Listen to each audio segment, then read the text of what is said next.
Bonjour et bienvenue dans la seconde partie de mon tutoriel qui est elle aussi sponsorisée par Amino. Dans cette vidéo-là, j'expliquerai donc mes techniques d'ombrage et de coloriage comme j'avais expliqué dans la première partie de ce tutoriel. Mais avant, laissez-moi vous parler d'une nouveauté Amino. La dernière fois, je vous avais parlé donc des stories Amino.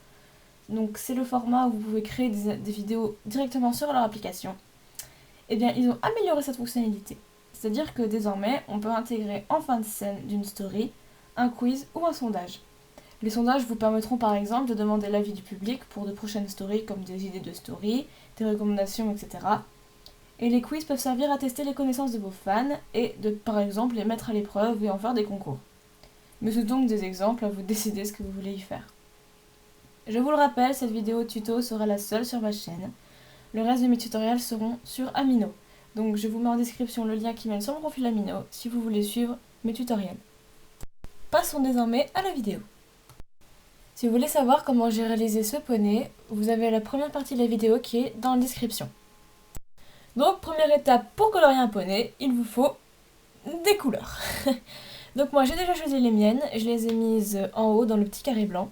Et je vais les choisir, et c'est pour les garder en fait au fur et à mesure, je vais les garder et je vais surtout m'en servir pour les ombrages et les jeux de lumière. Si vous faites votre line en noir, vous n'avez pas besoin de vous tracasser plus que ça pour la couleur, etc. Mais je déconseille parce que ça ternit et ça durcit beaucoup le dessin. Je vous conseille de faire des lines de couleur. Et pour choisir la bonne couleur de votre line, vous avez besoin de savoir au préalable la couleur de votre poney. Si votre poney est dans des tons chauds, vous allez lui faire le line d'une couleur chaude. Donc restez à peu près dans les mêmes teintes. Là mon poney il est plutôt rose, rouge et orange, donc je vais lui mettre un line en orange. Je préfère que le line soit toujours plus foncé que les couleurs de base, sinon c'est trop mélangé, c'est trop mixte.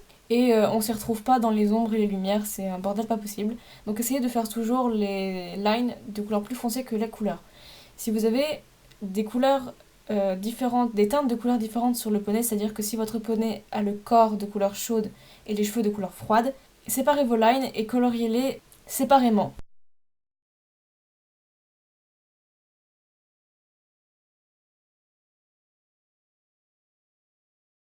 Une fois qu'on a la bonne couleur pour le line et les couleurs de notre poney, on va d'abord commencer par les ombrages. Donc je choisis normalement un violet ou un bleu, ça dépend, c'est ce qui rend le mieux je trouve.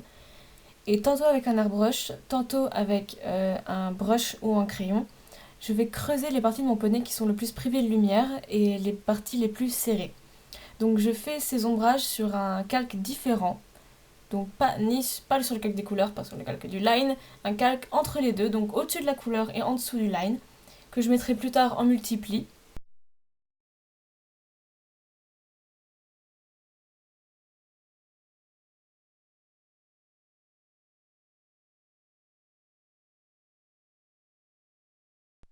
Ensuite encore sur un second calque, donc encore un autre pour les ombrages. Je vais faire les ombrages donc cette fois avec un airbrush, un gros airbrush, les parties les plus rondes de mon poney.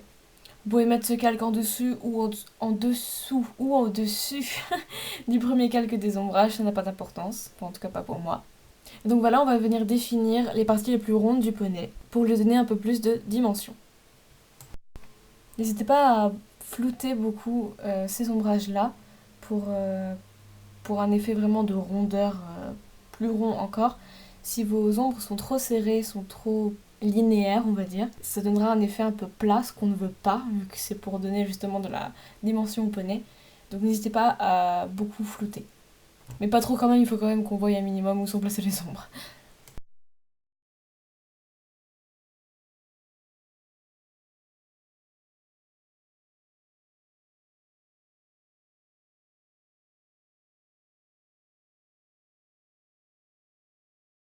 Une fois la pose des ombrages terminée, vous pouvez refaire réapparaître les couleurs de votre poney et mettre votre calque, donc fusionner les calques si vous le voulez, et mettre les calques en multipli.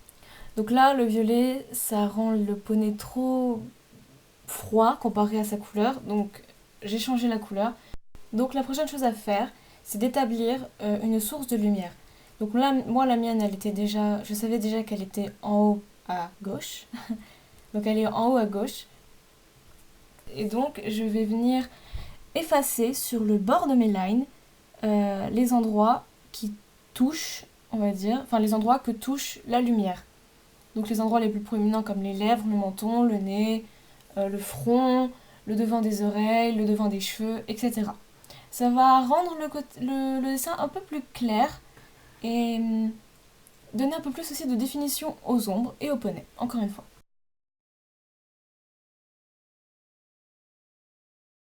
Passons maintenant aux lumières. Donc vous allez créer un nouveau calque que vous mettrez en screen. Vous allez choisir la couleur sur laquelle vous posez vos lumières. C'est-à-dire que là, je fais les ombrages du corps, je prends la couleur donc du corps. Voilà. Vous allez placer les ombres, enfin les lumières sur les endroits donc les plus ronds, les plus proéminents. Donc sur le bord sur les oreilles, donc parce que l'oreille est ronde, donc il y a un endroit qui est le plus haut possible, qui va que la lumière va venir plus toucher.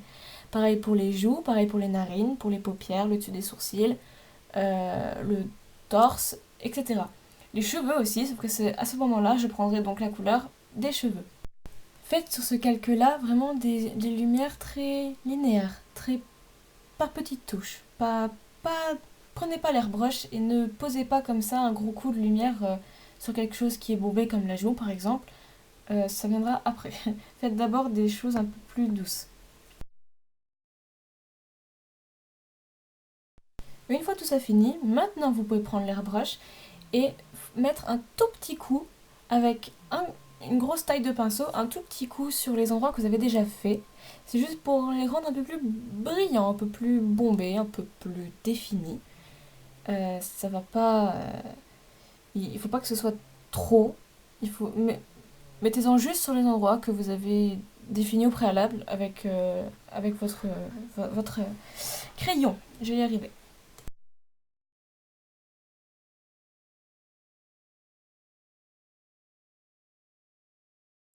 Vous pouvez maintenant ajouter dans les cheveux, sur les endroits où vous avez mis du plus clair, de la lumière, des traits plus définis, plus blancs, plus clairs, encore plus clairs, avec des petits ronds comme ça, pour vraiment donner cette impression de brillant, de souplesse, etc. C'est juste pour le fun. Si vous voulez pas le faire, le faites pas, c'est pas obligatoire, mais je trouve que ça rend un peu plus...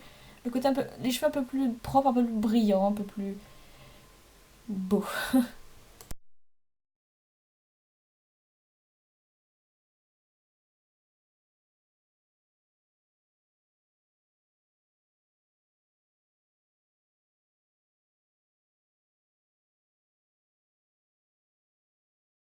Maintenant, passons à l'œil. Donc on commence par, sur le calque du multipli, donc vous choisissez la couleur de l'œil et vous en mettez vers le haut, donc là où la paupière va venir cacher, sur les bords de l'iris, donc là aussi où ça va venir creuser. Vous allez ensuite sur le screen, sur le calque du screen, donc vous gardez la même couleur et vous mettez des petites touches dans les yeux comme ça et vous définissez donc la couleur aux alentours. Vous allez ensuite par-dessus le calque des lines, donc là il faut que ça traverse les lines, donc ça va être au-dessus, tout au-dessus. Faire un grand trait blanc donc, qui épouse la forme de l'œil. C'est pour le rendre un peu plus brillant, puisque les yeux ne sont pas secs, c'est brillant, c'est humide. Vous enlevez de l'opacité dessus pour pas que ça cache totalement l'œil, et juste que ça lui donne un côté un peu brillant, un peu plus rond. Vous rajoutez ensuite les deux petits ronds blancs pour ce petit côté un peu plus brillant. Donc le plus gros du travail est terminé, on peut même s'arrêter là si on le désire. Après, en fonction de votre dessin, vous pouvez rajouter des couleurs, des modes, ce que vous voulez. C'est vraiment en fonction de ce que vous dessinez. Mais sinon, le plus gros est passé. N'oubliez pas de signer, c'est très important. Et puis, notre périple de tutoriel sur YouTube est terminé. J'espère vous avoir aidé, j'espère vous avoir appris des choses, au moins, ça aurait été le but. Hein. Merci à Amino d'avoir sponsorisé cette vidéo. Je vous rappelle que c'est le seul et unique tutoriel que je ferai sur ma chaîne. Les autres seront sur mon compte Amino. Et mon compte Amino, vous pouvez y aller avec un lien qui est dans la description de cette vidéo. La description de la première vidéo aussi. Si vous refaites ce tutoriel, identifiez-moi si vous le postez quelque part, si vous le désirez, si vous voulez que je le voie, si vous voulez pas que je le voie en particulier ou si vous en avez rien à foutre, ne m'identifiez pas, ça me fera ni chaud ni froid. Au revoir à tous, bye bye.